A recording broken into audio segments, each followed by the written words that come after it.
What up, food tubers? Okay, Jamie Oliver here, very excited. We're gonna cook a beautiful, slow-cooked beef stew, and we're gonna use the cut, which is oxtail. And then I'm gonna show you 3 ways to take it. A fantastic oxtail stew with mash and greens, beautiful oxtail pappardelle with lovely ragu of bashed duck stew, incredible. You could do a beautiful bit of oxtail soup. You're gonna love this one. First up, I need 2.5 kilos of oxtail. You can get this from any butcher's. Melt in your mouth, sweet and gorgeous. And for those of you that don't know, oxtail stew is made from the ox's tail.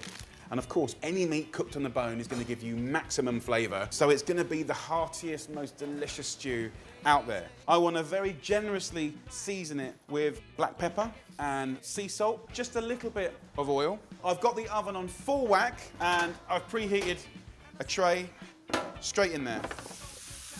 So we're going to roast that until golden brown. Around about 20 minutes should do it. So with any kind of stew, we've got lovely fragrant vegetables. Carrots, celery, and 2 humdingers of leeks. We need a nice casserole style pan, a couple of tablespoons of olive oil. Let's put in carrots, celery. We'll go in with the leeks. Just 3 or 4 little cloves. They honestly will, they'll make a difference. So that goes into the base. Good pinch of salt and pepper. This is our woody herb selection here. Rosemary, thyme, and bay. And they'll give a savouriness and flavour that is just undeniable. Let's cook this for another 10 minutes. Let that oxtail roast for another 10 minutes. Fast forward it and I'll come back and tell you what to do next. Okay, lovely people. Have a little look in here. That's not actually burnt, that's caramelisation. And if you try a little bit, big flavour, big sweetness. I want some thickening agent. 2 heaped tablespoons of flour. That will pick up all the residual oil that was originally put in there. And then we're going to use some porter. The malt in there is caramelised. It's just big, squodgy, wodgy, loving little flavours, right? And we want that. About 280 mils goes in there.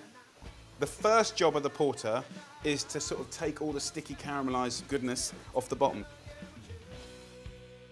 We're going to go in with 2 tins of tomatoes. Just bash those up, they'll fall apart in the long cooking. I'm going to get the oxtail out and I'm going to go straight into the pan with all of that oxtail. And you're going to fill the pan up.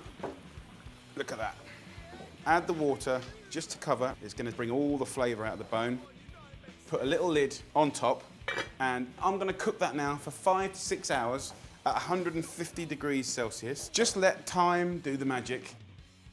Okay guys, this has had 6 hours cooking, slow cooking.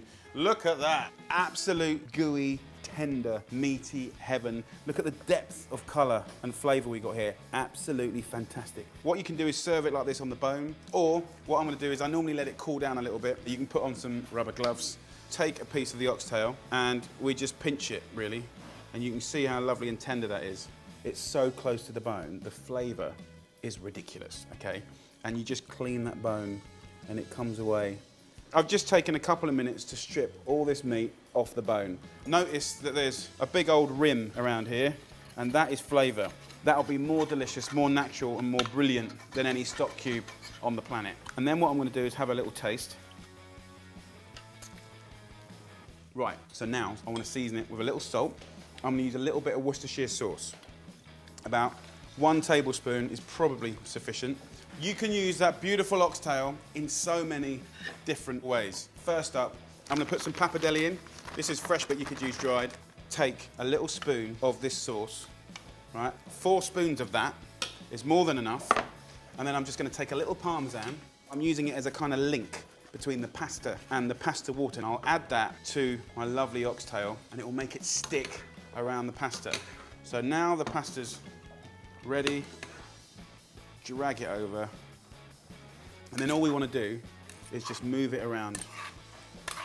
Oxtail, pappardelle, such a celebration of that wonderful cut. Finish it with a little bit of parmesan, gorgeous. If I take a spoon of mashed potato and then a spoon of the oxtail with some quickly boiled kales, that's a really nice little dinner right there. If I wanted to make a beautiful little soup, take some of that lovely oxtail stew and we'll take some of the water and just take it to the consistency that you want, a little crostini, off the side of a bowl. And that is beautiful. So guys, soup, stew and mash, and beautiful pappardelle, all made from the gorgeous oxtail. Lots of love, guys. Thanks ever so much, and enjoy the oxtail. Please comment on the box below and check out some of the other chefs on FoodTube. Take care, guys. Bye.